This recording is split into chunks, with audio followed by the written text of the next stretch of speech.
ஒரு காடு, அங்கே புத்தர் அவர் பாட்டுக்கு நடந்து போய்கிட்டே இருக்கிறார். அவருக்கு பின்னாடி ஒரு குரங்கு, அதுவும் தொடர்ந்து வந்துக்கிட்டே இருக்குது. புத்தர் திரும்பி பார்த்தார். குரங்கு அப்படியே குதித்து உயர எழும்பி ஒரு கிளையில் போய் உக்காந்துது. ஏன் இப்படி பண்ணுறேன்னு கேட்டார் புத்தர். என்னை சாதாரணமாக நினைக்க வேணாம், நான் மகாமந்தி, என்னால் எல்லாம் முடியும், முடியாதுங்கிற வார்த்தையே என்னுடைய அகராதியில் கிடையாது, என்ன வேணும்னாலும் செய்வேன் அப்படின்னுது. அப்படின்னா ஒரு பந்தயம் வச்சுக்கலாமான்னார் இவர். ஓ வச்சுக்கலாமேன்னுது. வேற ஒன்றும் இல்லை, இப்போ நீ மேலே எழும்பி அந்த கிளையில் உட்காந்தது மாதிரி அங்கேருந்து தாவி என் உள்ளங்கையில் உட்காரணும், அவ்வளவுதான் அப்படின்னார். அப்படி உட்காந்துட்டா என்ன பரிசு அப்படின்னு கேட்டது அது. சொர்க்கத்தில் இருக்கிற மாமன்னன் மரகத சக்கரவர்த்தியை என்னோட இருக்கும்படியாக கூப்பிட்டுக்கிறேன். அந்த சமயத்தில் அவருடைய அரியணை அங்கே காலியாகிடும், நீ அதில் போய் உட்காந்துக்கலாம். பந்தயத்தில் தோத்துட்டா ஒரு கல்ப காலம் இந்த பூமியில் வாழ வேண்டியிருக்கும், அதுக்கு பிறகு தான் என்கிட்ட வர முடியும், என்ன சொல்கிற அப்படின்னார். குரங்குக்கு தாவறது ஒரு பெரிய காரியமா? இது எனக்கு ரொம்ப சாதாரண விஷயம், என்ன இப்போவே தாவட்டுமா அப்படின்னுது. சரின்னு சொல்லி உள்ளங்கையை நீட்டினார். அவருடைய கை தாமரை இலை அளவுக்கு அப்படியே விரிஞ்சுது. குரங்கு சௌரியமாக உட்கார்றதுக்காக. குரங்கு தாவறதுக்கு தயாராச்சு. அதுக்கு முன்னாடி ஒரு சின்ன யோசனை அதுக்கு. இந்த கிளையிலேருந்து அந்த கைக்கு தாவறது எனக்கு ரொம்ப அற்பமான ஒரு வேலை, இது ரொம்ப சாதாரணம், என்னுடைய கௌரவத்துக்கு இது சரியாக இருக்காது. அதனால் நான் என்ன பண்ண போகிறேன்னா, இங்கேருந்து கிளையிலேருந்து அப்படியே உயர எழும்ப போகிறேன். எழும்பி மேல் உலகம் போய் அங்கே ஒரு சுற்றிவிட்டு அதுக்கப்புறம் அங்கேருந்து நேராக இந்த கையில் உட்கார போகிறேன் அப்படின்னு நினச்சிது. என்ன யோசிக்கிற அப்படின்னார் புத்தர். ஒன்றும் இல்லை, இந்த பாயிரம் பார் அப்படின்னு சொல்லி தாவி உயர போயிட்டுது. கொஞ்ச நேரத்தில் வான உலகத்துக்கே போய் சேர்ந்துட்டுது. அங்கே போய் பார்த்தா அங்கே ஒரு 5 பளிங்கு தூண்கள் இளம் சிவப்பு நிறத்தில் நின்றுக்கிட்டு இருக்குது. குரங்கு நினச்சிக்கிட்டது, புத்தர்கிட்ட போய் இந்த பளிங்கு தூண்களை பார்த்தோம்னு சொன்னால் அப்படியே திகைச்சு போயிடுவார், இந்த தூணில் ஏதாவது அடையாளம் செஞ்சுட்டு போகணும் அப்படின்னு அந்த இடத்துல மிதந்துக்கிட்டே நினச்சிது. உடனே ஒரு தூணில் எழுதிச்சு. என்ன எழுதிச்சுன்னா, ஒரு மகா ஞானி இங்கே வந்துட்டு போகிறார் அப்படின்னு எழுதிச்சு. எழுதிவிட்டு அப்படியே கீழே தாவி புத்தரோட உள்ளங்கையில் உட்காந்துது. எப்படி பார்த்தீங்களா என்னுடைய வேலை? வான உலகத்துக்கே போய் அங்கே இருக்கிற 5 பளிங்கு தூண்களை பார்த்துட்டு அதில் நான் வந்த விவரத்தை எழுதி வச்சுட்டு அதுக்கப்புறம் இங்கே வந்திருக்கிறேன் அப்படின்னுது ரொம்ப பெருமையாக. அப்படியா அப்படின்னார் புத்தர். ஆமாம், சந்தேகமாக இருந்தால் வாங்க, அழைச்சிட்டு போய் காட்டுறேன் அப்படின்னுது அந்த குரங்கு. அதுக்கு தேவையில்லை, அப்படியே கொஞ்சம் கீழே குனிஞ்சு பார் தெரியும் அப்படின்னார் புத்தர். அங்கே பார்த்தா புத்தரோட உள்ளங்கை தெரிஞ்சுது. நல்லா உத்து பார்த்துது. அவரோட ஒரு விரலில் அது எழுதிய வாசகம் தெரிஞ்சுது. குரங்கு யோசனை பண்ணிச்சு, அப்படின்னா வானத்தில் நான் பார்த்தது புத்தரோட விரல்களா அப்படின்னு யோசிச்சுது. இதை புரிஞ்சுக்கிட்ட உடனே அந்த குரங்கோட கர்வம் அழிஞ்சு போச்சான். நம்ம மனசு தான் இந்த குரங்கு. மனம்ங்கிறதும் ஆணவங்கிறதும் ஒரு நாணயத்தின் 2 பக்கங்கள். மனம் உள்ளவரை ஆணவமும் இருக்கும். மனம் அழிஞ்சாதான் ஆணவம் அழியும். மனம் அழிய வேண்டும் அப்படின்னு பெரியவங்க சொல்கிறது இந்த அர்த்தத்தில் தான். நம்ம ஆளுங்க சவால் விடுறதெல்லாம் வேறு மாதிரி. ஒருத்தன் ஒரு வாய்க்காலை தாண்டுறேன்னு பந்தயம் கட்டி தாண்ட முடியாமல் வாய்க்காலில் விழுந்து காலை உடச்சிக்கிட்டு கட்டு போட்டுக்கிட்டு வந்தான். ஏன்டா அப்படின்னு கேட்டாங்க. நான் பந்தயம் கட்டின நேரம் சரியில்லை அப்படின்னா. எப்படிறான்னு கேட்டிருக்காங்க. வாய்க்காலில் தண்ணி இருக்கிற நேரமாக பார்த்து பந்தயம் கட்டியிருக்கணும் அப்படின்னா. ஒருத்தர் ரொம்ப கவலையோடு உட்காந்துருந்தார். எதை பற்றி சார் கவலைப்படுறீங்கன்னு கேட்டோம். எதிர்காலத்தை பற்றி கவலைப்படுறேன்னார். ஏன்னு கேட்டோம். என்ன பண்ணுறதுன்னே தெரியல சார், எதிர்காலம் ஒரே இருட்டாக இருக்குது, பாதையே புரியலன்னார். இன்றைக்கி நம்ம இளைஞர்கள் பல பேருக்கு எதிர்காலம் இருட்டாக தான் தெரியுது. அவங்கெல்லாம் இந்த கதையை கொஞ்சம் கேட்கணும். ஒரு மலை அடிவாரத்தில் ஒரு சின்ன கிராமம். அந்த மலை ரொம்ப உயரமானது. அடர்த்தியாக செடி கொடிகள் மரங்கள் அதில் மண்டி கிடக்குது. பகல் வேளையில் இருட்டாக தான் இருக்கும், அவ்வளோ அடர்த்தி. அந்த மலை உச்சியில் ஒரு கோவில். நாள் ராத்திரியே புறப்பட்டாதான் காலையில் அந்த கோயிலுக்கு போய் சேர முடியும். கிராமத்து இளைஞன் ஒருத்தன் அந்த மலை உச்சிக்கு போக வேண்டியிருந்தது. கையில் ஒரு விளக்கை எடுத்துக்கிட்டு நாள் ராத்திரியே புறப்பட்டான். புறப்பட்டு போனவன் கிராமத்து எல்லையிலேயே நின்றுட்டான். ஏன் தெரியுமா? அவன் கையில் இருந்த விளக்கோட வெளிச்சம் 10 அடி தூரத்துக்கு தான் தெரியுது. அது வரைக்கும் தான் பாதை தெளிவாக இருக்குது. அதுக்கு அப்பாலெல்லாம் ஒரே இருட்டாக இருக்குது, பாதை புரியல. இவன் யோசனை பண்ணி பார்த்தான். மனசுக்குள்ள ஒரு சந்தேகம். 10 அடி தூரம் தானே வெளிச்சம் தெரியுது, அப்படின்னா நாம் 10 அடி தூரம் தானே போக முடியும், அதுக்கும் அந்தாண்ட ஒரே இருட்டாக இருக்குதே அதில் எப்படி நாம் நடந்து போகிறது? நாம் ரொம்ப தூரம் நடந்து போய் ஆகணுமே. அப்படிப்பட்ட நினப்பெல்லாம் அவனுக்கு வந்துவிட்டது. இதுதான் அவன் மனசில் ஏற்பட்ட தயக்கம். இப்படி யோசிச்சுக்கிட்டே அந்த இளம் ஆசாமி புறப்பட்ட இடத்துலையே நின்றுக்கிட்டு இருக்கிறான். அந்த சமயத்தில் ஒரு வயசான பெரியவர் அந்த பக்கமாக வந்தார். அவர் கையில் இதை விட சின்னதாக ஒரு விளக்கு வச்சுருந்தார். அது எப்படின்னா, அது ஒரு 5 அடி தூரத்துக்கு தான் வெளிச்சம் காட்டுது. அவ்வளவு சின்ன விளக்கு. அவரும் மலை உச்சிக்கு போகிறதுக்காக தான் வந்துக்கிட்டு இருக்கிறார். அவரை பார்த்து இவன் கேட்டான், என்ன பெரியவரே, இவ்வளவு சின்ன விளக்கை வச்சுக்கிட்டு அவ்வளவு தூரத்துக்கு எப்படி மலையேற போகிறீங்க அப்படின்னு கேட்டான். நீ ஏன் இப்படி தயங்கிட்டே நிற்கிறேன்னு கேட்டார் பெரியவர். என்கிட்ட இருக்கிற விளக்கு 10 அடி தூரத்துக்கு தான் பாதையை காட்டுதுன்னா. இப்போ பெரியவர் சொன்னார், தம்பி, உன் கையில் இருக்கிற விளக்கு கொடுக்குற வெளிச்சத்தை வச்சு நீ முதல்ல 10 அடி தூரம் முன்னாடி போ. 10வது அடியில் போய் நின்றுக்கிட்டு பாரு. மறுபடியும் ஒரு 10 அடி தூரத்துக்கு பாதை தெரியும். இப்படி உன் கையில் இருக்கிற விளக்கு தொடர்ந்து வெளிச்சம் காட்டிக்கிட்டே இருக்கும். நீ முன்னேற முன்னேற அந்த வெளிச்சமும் முன்னேறும். அதனால் எத்தனை கிலோமீட்டர் தூரம் வேணும்னாலும் நீ இந்த 10 அடி தூரம் வெளிச்சத்தை வச்சுக்கிட்டே நீ போயிடலாம், புறப்படு அப்படின்னார். இப்போ தான் அந்த பெரியவர் சொன்னது இளைஞனுக்கு பளிச்சுன்னு புரிஞ்சுதான். உடனே உற்சாகமாக புறப்பட்டான், உச்சிக்கு போய் சேர்ந்தான். இந்த கதையிலேருந்து நாம் புரிஞ்சிக்க வேண்டியது என்ன தெரியுமா? நீண்ட கால திட்டம் ஒன்று போடும் பொழுது நமக்கு முன்னாடி இருக்கிறத மறந்துட்டு மனசை போட்டு குழப்பிக்கக்கூடாது. உங்கள் கையில் என்ன இருக்கோ அதுலேயே உங்கள் எதிர்காலம் மறைஞ்சிருக்குது. கண் முன்னாடி தெரியறத வச்சு ஆரம்பிங்க, போக போக வழி தானாக புலப்படும் அப்படிங்கிறார் ஒரு பெரியவர். பெரிய பயணங்களையெல்லாம் இப்படி தான் நடத்த வேண்டியிருக்கும். ஒவ்வொரு அடியாக எடுத்து வச்சா ஓடி போய் சேர்ந்து விடலாம். மலைச்சி போய் நின்றுட்டா நின்றுக்கிட்டே இருக்க வேண்டியது தான். நம்ம ஆள்லாம் ரொம்ப மோசமான இருக்கிறாங்க. ஒருத்தன் அப்படி தான் நீண்ட தூர பிரயாணம் ஒன்று புறப்பட்டான். ரயில் போய்கிட்டே இருந்தது. கொஞ்சம் தூரம் போச்சு, பாதி வழியில் கையில் வச்சுருந்த டிக்கெட்டை காற்றுல விட்டுட்டான். ஐயோ, என் டிக்கெட்டு போயிட்டுதே அப்படின்னு கத்த ஆரம்பிச்சிட்டான். பக்கத்தில் இருந்த பெரியவர் அவனை பார்த்து பரிதாபப்பட்டு, கவலைப்படாத தம்பி, போனால் போகுது, வேறு டிக்கெட் வாங்கிக்கலாம் அப்படின்னு ஆறுதல் சொன்னார். அதுக்கு அவன் சொல்கிறான், சார், நான் அதுக்காக அழலை, அந்த டிக்கெட்டு கிடைச்சா தானே நான் எந்த ஊருக்கு போகணுங்கிறது எனக்கு தெரியும் அப்படிங்கிறான். ஒரு ஊரில் ஒரு ஆள் இருந்தான். அவனுக்கு ஒரே ஒரு மகள். அவளை நல்ல இடத்துல கட்டி கொடுக்கணும்னு ஆசைப்பட்டான். அதுக்காக மாப்பிள்ளை தேடிகிட்டு இருந்தான். அவன் கொஞ்சம் வசதியான ஆள். அதனால் நிறைய பேர் வந்தாங்க. இருந்தாலும் ஒரு நல்ல குணமுள்ள மாப்பிள்ளையாக இருக்கணும் அவன் எதிர்பார்த்தான். அப்படி இருக்கணும்னு தொடர்ந்து முயற்சி பண்ணான். கடைசியாக ஒரு 3 பேர் கிடைச்சாங்க. அந்த 3 பேரில் யாரை தேர்ந்தெடுக்கிறது? இதுதான் அவனுக்கு வந்த குழப்பம். இந்த நிலைமையில் ஒரு பெரியவரை தேடி போனான். அவர்கிட்ட தன்னுடைய பிரச்சனையை சொன்னான். அவர் கொஞ்சம் யோசனை பண்ணார். அதுக்கப்புறம் 3 பேரையும் கூப்பிட்டார். இதை பாருங்கப்பா, உங்கள் 3 பேருக்கும் 3 மாத கால அவகாசம் தர்றேன். நீங்கள் இப்போ போகலாம். 3 மாதம் கழித்து திரும்பி வரலாம். அப்படி வரும்பொழுது இந்த 3 மாத காலத்தில் நீங்கள் செஞ்ச நல்ல காரியம் ஏதாவது ஒன்று சொல்லணும். அதை வச்சு உங்களில் ஒருத்தரை நாங்கள் தேர்ந்தெடுத்துக்கிறோம் அப்படின்னு சொன்னாராம். 3 பேரும் சரின்னு சொல்லிவிட்டு திரும்பி போயிட்டாங்க. 3 மாதம் ஆச்சு. அதுக்கப்புறம் ஒரு நாள் திரும்பி வந்தாங்க. அவர் அவங்கள கூப்பிட்டு உட்கார வச்சார். அப்புறம் கேட்டார், இப்போ சொல்லுங்கள், இந்த 3 மாத காலத்தில் நீங்கள் செஞ்சுருக்கிற ஏதாவது ஒரு நல்ல காரியத்தை சொல்லுங்க அப்படின்னார். முதல்ல ஒருத்தன் எழுந்திரிச்சு நின்னான். ஐயா, எங்கள் அப்பா இறந்த பிறகு அவரோட கணக்கு வழக்குகளை எடுத்து பார்த்துக்கிட்டு இருந்தேன். அவர் ஒரு வியாபாரிகிட்ட 10,000 ரூபா கடன் வாங்கியிருக்கிறதாக எழுதியிருந்தார். அந்த வியாபாரியும் இப்போ உயிரோடு இல்லை. இருந்தாலும் அந்த வியாபாரியோட மகனை தேடி கண்டுபிடிச்சேன். கணக்கு புத்தகத்தை காட்டினேன். எங்கள் அப்பா உங்கள் அப்பா கிட்ட 10,000 ரூபா கடன் வாங்கியிருக்கிறதாக இதை எழுதியிருக்கிறார். அதனால் அதை திருப்பி கொடுக்கறதுக்காக வந்திருக்கிறேன். இந்தாங்க அந்த பணம் அப்படின்னு சொல்லி கொடுத்துட்டு வந்துட்டேன் அப்படின்னு நானும்.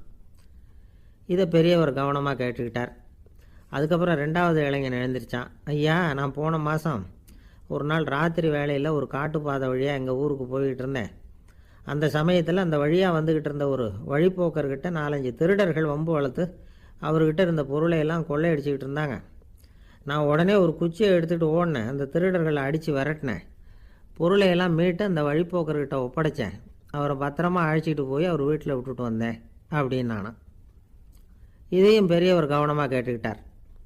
அடுத்தபடியாக 3வது இளைஞன் எழுந்திரிச்சான். ஐயா, போன மாதம் ஒரு நாள் நான் ஒரு மலைப்பாதை வழியாக போய்கிட்டு இருந்தேன். மலைப்பாதை விளிம்பில் ஒரு மதகு கட்டை, அது மேலே ஒரு ஆள் படுத்து தூங்கிட்டு இருந்தான். அந்த பக்கம் தவறி உருண்டு விழுந்திருந்தான்னா அதில் பாதாளம். அது மலையடி வாரத்தில் போய் தான் விழணும். அவ்வளவு பள்ளம். அது தெரியாமல் அவன் பாட்டுக்கு தூங்கிட்டு இருந்தான். நான் உடனே அவன்கிட்ட ஓடி போய் குனிஞ்சு அவன் முகத்தை பார்த்தேன். அப்போ தான் புரிஞ்சுது, அவன் ஏற்கனவே எனக்கு தெரியும். அவனை எனக்கு நிறைய கெடுதல் பண்ணியிருக்கிறான், இடைஞ்சல் கொடுத்தவன். இருந்தாலும் ஐயோ பாவம்னு நினச்சி அவனை எழுப்பி பாதுகாப்பாக வேற ஒரு இடத்துல படுக்க வச்சுட்டு வந்தேன் அப்படின்னானா. பெரியவர் இதையும் கேட்டுக்கிட்டார். அதுக்கப்புறம் அவங்க 3 பேரையும் பார்த்து, நீங்கள் போகலாம், நாங்கள் யோசித்து முடிவு பண்ணி உங்களுக்கு சொல்லி அனுப்புகிறோம் அப்படின்னாராம். அந்த இளைஞர்கள் புறப்பட்டு போயிட்டாங்க. அதுக்கப்புறம் அந்த பெண்ணோட அப்பாவை பார்த்து சொன்னார், இந்த 3 பேருமே நல்ல பிள்ளைங்க தான், அதில் ஒன்றும் சந்தேகம் இல்லை. இருந்தாலும் இந்த 3 பேர் செஞ்ச செயல்களையும் ஒப்பிட்டு பார்க்க வேண்டியிருக்கு. முதல் இளைஞன் நேர்மைக்கு எடுத்துக்காட்டாக விளங்குறான். இந்த காலத்தில் இது மாதிரி இளைஞர்களை பார்க்குறது ரொம்ப கஷ்டம்தான். இருந்தாலும் அவன் கடமையை தான் செஞ்சான். 2வது இளைஞன் நல்ல வீரன், தைரியசாலி. ஒரு வீரன் எதை செய்யணுமோ அதைத்தான் இவன் செஞ்சான். இவன் ஒரு லட்சிய மனிதன். 3வது இளைஞன் தன்னுடைய பகைவனுக்கே உதவி செஞ்சுருக்கான். அவன் உயிரை காப்பாற்றியிருக்கிறான். பகைவனுக்கு அருள்வதுங்கிறது ஒரு சாதாரண மனுஷனால் செய்யக்கூடிய காரியம் இல்லை. பகையை மறக்கிறதும் பகைவனுக்கு அருள்வதும் தெய்வீக பண்புகள். அதனால் இவனையே உன்னுடைய மகளுக்கு ஏற்ற மாப்பிள்ளையா தேர்ந்தெடுக்கலாம் அப்படின்னு சொன்னாங்களாம். ஒரு நல்ல நாளில் அவங்களுக்கு திருமணம் நல்ல விதமாக நடந்து முடிஞ்சுதான். இது சுவாமி சின்மயானந்தர் சொல்லியிருக்கிற ஒரு கதை. இதிலேருந்து நாம் புரிந்து கொள்ள வேண்டிய ஒரு கருத்து, நமக்கு கெடுதல் பண்ணவங்களுக்கும் நாம் நல்லது செய்யணும். ஆனால் நடைமுறையில் அப்படி நம்மளால் செய்ய முடியறதில்ல. அதுதான் சிக்கல். நம்மால் ஒருத்தங்கிட்ட கேட்டேன், ஏண்டா உன்னுடைய பகைவன் ஒருத்தன் அது மாதிரி ஒரு மலைப்பாதை மதகு கட்டையில் படுத்திருந்தா உடனே நீ என்ன நினைப்ப அப்படின்னு கேட்டோம். இது ஒரு அருமையான சந்தர்ப்பம்னு நினைப்பேன் அப்படின்னா. எதுக்குன்னு கேட்டோம். அவனை அந்த பக்கமாக உருட்டி கீழே தள்ளுறதுக்கு அப்படின்னா. ஒரு அம்மா, அவங்களுக்கு 35 வயசு இருக்கும். குடும்பத்தில் எந்த கஷ்டமும் இல்லை. இருந்தாலும் காரணம் இல்லாமல் பிள்ளைங்க பேரில் கோவப்படுறது, எரிஞ்சு விழுறது அவங்க வழக்கம். பிள்ளைங்க அழும். உடனே அவங்க மனசும் சங்கடப்படும். இன்னொரு அம்மா, நல்ல வேலையில் இருக்கிறவங்க, வாரத்துக்கு ஒரு தடவையாவது தலைவலி வந்துடும். இவங்களுக்கெல்லாம் உடம்புல எந்த கோளாறும் இல்லை, மனசு மட்டும் சரியாக இருக்காது. தூக்க மாத்திரை கையில் வச்சுருப்பாங்க. 30-35 வயசுடைய பெண்களுக்கு சர்வசாதாரணமாக காணப்படுகிற மனக்கோளாறு இது. இதுக்கு பேர் மனவாட்டம், டிப்ரெஷன், மனமடிவு அப்படின்னு சொல்லலாம். இந்த நோய்க்கு அறிகுறி என்ன தெரியுமா? மனசில் வருத்தமான உணர்வு இருக்கும். அடிக்கடி அழலாம் போல தோணும். முன்னால் எல்லாம் எந்தெந்த செயலில் ஆர்வம் இருந்ததோ அதெல்லாம் குறைஞ்சிரும், அல்லது சுத்தமாகவே ஆர்வம் இல்லாமல் போயிடும். சில பெண்கள் இளம் வயசில் பக்கத்தில் இருக்கிறவங்க கிட்ட கலகலப்பாக பேசுவாங்க, வீட்டை அலங்கரிக்கிறதுல ஆர்வம் இருக்கும். இப்போ அதிலெல்லாம் ஆர்வம் இல்லாமல் போயிடும். எந்த வேலை செஞ்சாலும் சீக்கிரம் களைப்பு அடைஞ்சுடுறது மாதிரி ஆகிடும். நமக்கு யாருமே உதவியாக இல்லை, நம்ம எல்லாரும் கை விட்டுட்டாங்க போல் இருக்குதே அப்படிங்கிற உணர்வுலாம் உண்டாகும். தன்னைத்தானே குறை சொல்லிக்குவாங்க. நாம் தப்பு பண்ணிவிட்டோம் போல் இருக்குதே அப்படின்னு தோணும். குற்றம் பண்ணிட்டதா நினச்சி கஷ்டப்படுவாங்க. பசி இருக்காது, தூக்கத்தில் தொந்தரவு இருக்கும்.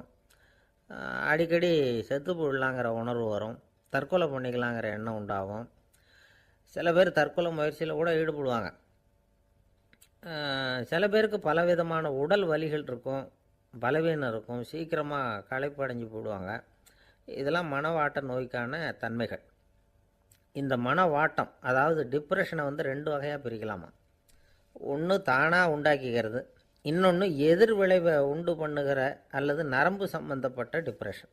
தானாக உண்டாக்கிக்கிற மனவாட்ட நோய் இருக்குது பாருங்கள், அதுக்கு ஏதாவது சூழ்நிலை காரணமாக இருக்கலாம், அல்லது இல்லாமலும் போகலாம்.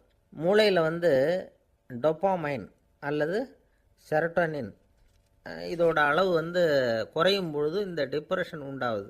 இதுக்கு ஓரளவு பிறவி காரணங்கள் கூட இருக்கலாம். குடும்பத்தில் வேறு சிலருக்கும் வரலாம்.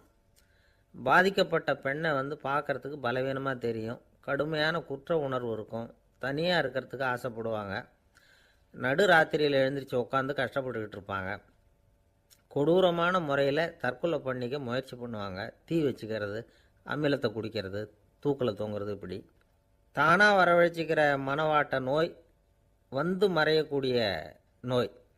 ஒரு தடவை வந்தால் 3லேருந்து 6 மாதம் வரைக்கும் நீடிக்கும். இடைப்பட்ட காலங்களில் நோயாளி இயல்பாக இருப்பார். எதிர் விளைவை உண்டு பண்ணுகிற அல்லது நரம்பு சம்பந்தப்பட்ட மன வாட்ட நோய் எப்படின்னா, கணவன் மனைவி, மாமியார் மருமகள், இப்படிப்பட்ட உறவு முறை பிரச்சனைகள், தோல்விகள், எரிச்சல்கள், ஆஃபீஸு பிரச்சனை, இப்படிப்பட்ட சூழ்நிலையால் உண்டாகிறது. எல்லாத்துக்கும் மருந்து இருக்குது, மார்க்கம் இருக்குது, கவலைப்பட வேண்டியதில்லை, தைரியமாக இருக்கணும். உளவியல் மருத்துவம் இதுக்கு ரொம்ப உபயோகமாக இருக்கும். சில பெண்களை பாருங்கள், அவங்க எதுக்கும் அலட்டிக்கிறது இல்லை. ஒரு அம்மா அப்படி தான் தன்னுடைய கணவனை அழைச்சிக்கிட்டு ஒரு மனநோய் மருத்துவர்கிட்ட வந்தாங்க. டாக்டர், எங்கள் வீட்டுக்காரர் திடீர்னு ஒரு மாதிரி ஆயிட்டார், வித்தியாசமாக நடந்துகிறார். எப்படின்னா, இவர் தன்னையே ஒரு ஒட்டடை பூச்சியாக நினச்சிக்கிட்டு இருக்கிறார். அப்படி நினச்சிக்கிட்டு தன்னுடைய தலையாலேயே வீட்டில் உள்ள ஒட்டடையெல்லாம் தொடச்சிக்கிட்டு இருக்கிறார் அப்படின்னாங்க. எவ்வளவு நாளாக அப்படி இருக்குதுன்னு கேட்டார் டாக்டர். ஒரு வாரமாக அப்படி இருக்குது அப்படின்னாங்க அந்த அம்மா. அப்படின்னா முன்னாடியே ஏன் அழைச்சிட்டு வரல அப்படின்னு கேட்டார் டாக்டர். வீடு பூரா சுத்தமாகட்டுமேனு பார்த்துக்கிட்டு இருந்தேன் டாக்டர் அப்படின்னாங்களாம் அந்த அம்மா. ஒரே ஒரு ஊரில் ஒரு பாதிரியார் இருந்தார். ரொம்ப நாள் சந்தோஷமாக வாழ்ந்தார். ஒரு நாள் அவர் மடத்து சமையல் அறையில் பாத்திரங்களை கழுவி துலக்கி சுத்தப்படுத்திக்கிட்டு இருந்தார். அந்த சமயத்தில் ஒரு தேவதூதன் அவர் முன்னாடி வந்து நின்னான். இவர் நிமிர்ந்து பார்த்தார். ஆண்டவர் என்னை உங்ககிட்ட அனுப்பியிருக்கிறார், பரலோகத்தில் வாசம் செய்யறதுக்கு உங்களுக்கு நேரம் வந்துட்டுது அப்படின்னு அந்த ஆள். ஆண்டவருக்கு என்னோட ஞாபகம் வந்ததுக்கு நன்றி. ஆனாலும் இப்போ இங்கே நீயே பாரு, எவ்வளவு பாண்டங்கள் பாக்கி இருக்குது, இவ்வளவையும் நான் சுத்தப்படுத்த வேண்டியிருக்கு.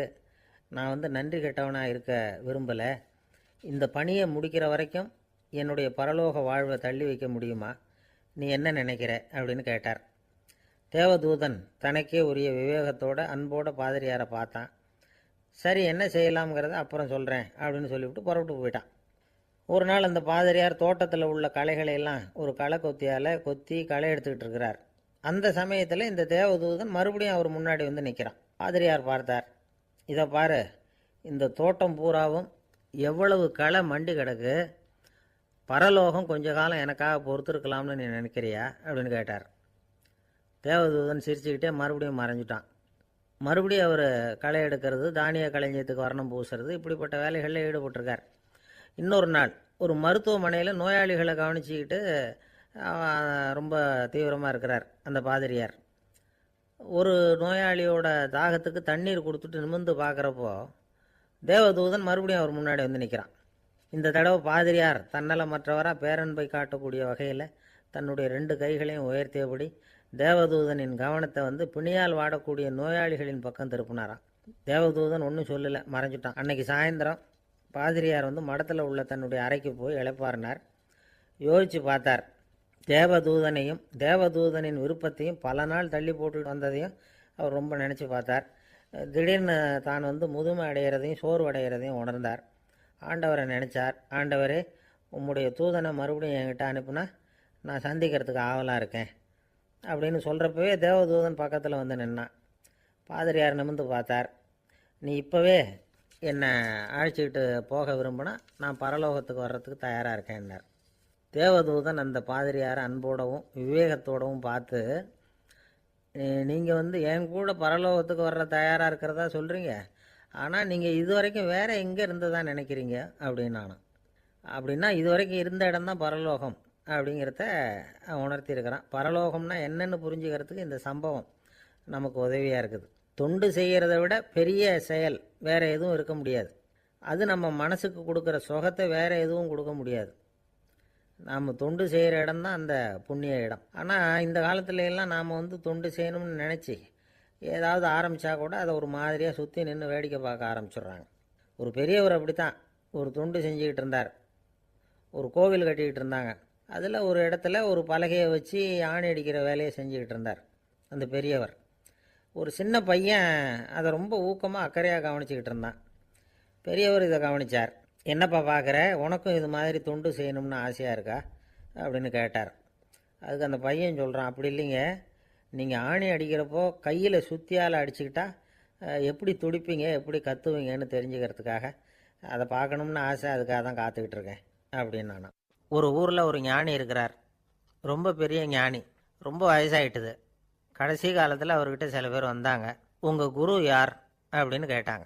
அவர் நிமிர்ந்து பார்த்தார். எனக்கு ஆயிரக்கணக்கான குருமார்கள் உண்டு, அவங்க பேரெல்லாம் சொல்லணும்னா இந்த காலம் பத்தாது.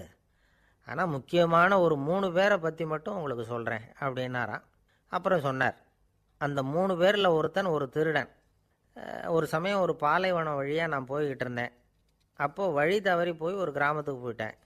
அது இருட்டு நேரம், நடு ராத்திரி, ஊரே உறங்கி போச்சு. அந்த நேரத்தில் ஒரு ஆள் மட்டும் ஒரு வீட்டு சுவத்தில் ஏதோ பண்ணி உள்ளே நுழையிறதுக்கு முயற்சி பண்ணிகிட்ருக்கிறான்.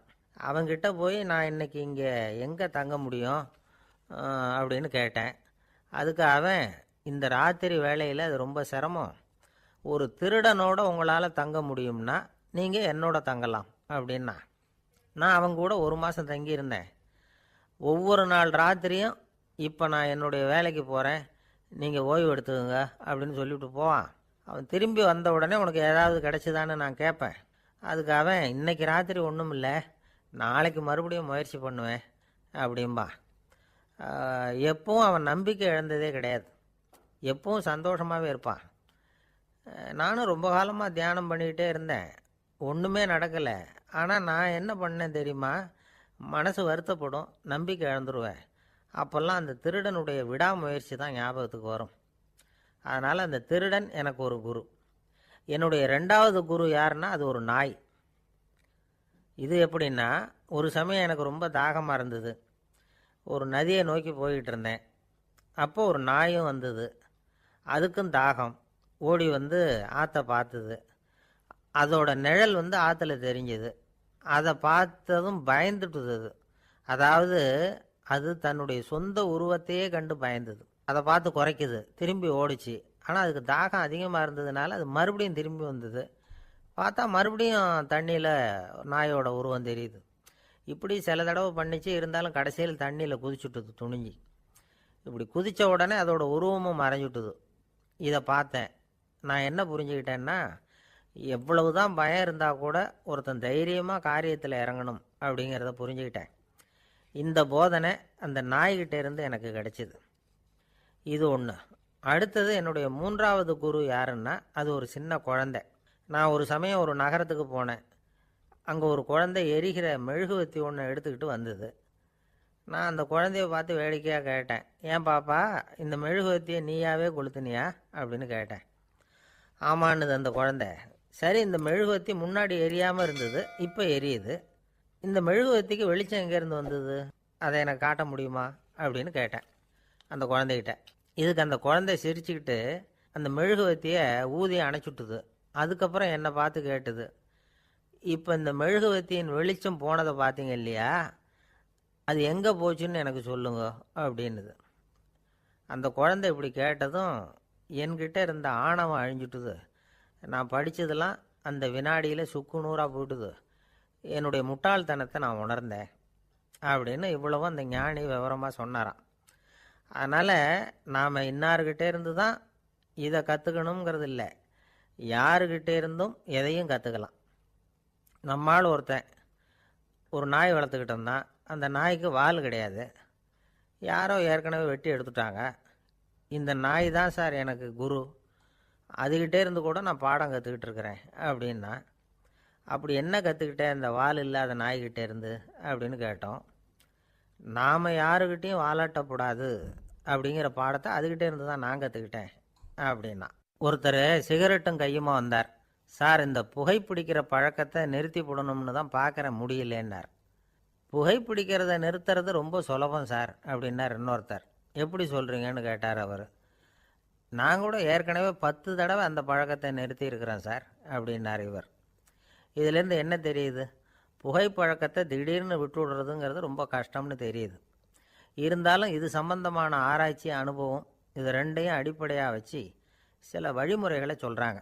அதாவது புகைப்பிடிக்கிறத நிறுத்துறதுக்கு 10 வழிகள் உண்டு அப்படின்னு சொல்கிறாங்க. அது என்னங்கிறது தெரிஞ்சுக்கிட்டா உபயோகப்படுதான்னு பார்க்கலாமே. முதல் கருத்து என்னன்னா, கொஞ்ச நாளைக்கு புகைப்பிடிக்கிற நண்பர்களை விட்டு விலகி இருக்கணும். இதனால் புகைப்பிடிக்கிற ஆசை குறையும். அந்த பழக்கத்தை மறுபடியும் ஆரம்பிக்கக்கூடாதுங்கிற எண்ணம் உறுதிப்படும். 2வது கருத்து, புகைப்பிடிக்கிறதை எதிர்த்து தீவிரமாக பிரச்சாரம் செய்ய ஆரம்பிச்சிடணும். அது அடுத்தவங்களுக்கும் உபயோகப்படும், உங்களுக்கும் உபயோகப்படும். உங்கள் உள்ளுணர்வை அது தூண்டும், உங்களை உறுதி கொள்ள வைக்கும். 3வது கருத்து என்னென்னா, தினமும் 2 தடவை குளிக்கணும். எப்படி தெரியுமா?